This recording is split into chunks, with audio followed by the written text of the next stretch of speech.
Le 11 novembre 1918, l'armistice est signé avec l'Allemagne. C'est la fin de la Première Guerre mondiale. Victorieuse, la France est cependant loin de pouvoir envisager un retour à la normale. Les pertes humaines et matérielles sont immenses, la démographie et l'économie du pays sont désorganisées. Affaiblie, la République est aussi en proie à des affrontements internes entre partis politiques. L'Union sacrée, c'est-à-dire l'union de tous les partis politiques pour soutenir le gouvernement entre 1914 et 17, est remise en cause.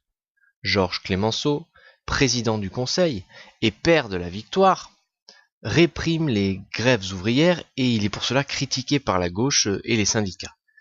C'est donc dans ce contexte que le congrès de Tours de décembre 1920 concrétise la scission de la SFIO et conduit à la création du Parti communiste français.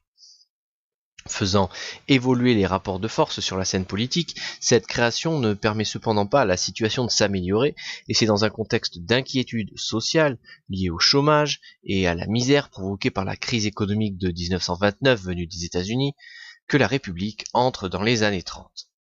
Impuissante, la classe politique subit les critiques de la population alors que les gouvernements se succèdent sans trouver de solution durable à la crise que traverse le pays.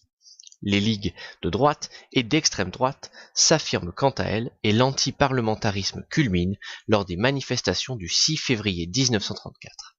Le gouvernement est alors poussé à la démission. Pour lutter contre la misère sociale, le fascisme galopant et la guerre, et apporter à tous pain, paix et liberté, les socialistes, communistes et radicaux forment une coalition, le Front populaire, et remportent les élections législatives de mai 1936. Pour répondre aux attentes ouvrières exprimées par des grèves spontanées, le gouvernement du Front populaire, mené par le socialiste Léon Blum, entreprend des réformes sociales sans précédent. Les accords Matignon conduisent à une hausse des salaires et une reconnaissance du droit syndical. Par ailleurs, la semaine de 40 heures est instituée et 15 jours de congés payés annuels sont instaurés.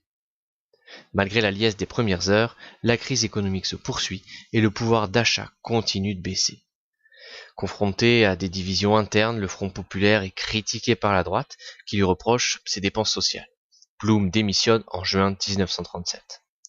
La France est alors divisée et la peur d'un nouveau conflit empêche le gouvernement de s'opposer à la montée des totalitarismes et tout particulièrement d'Hitler.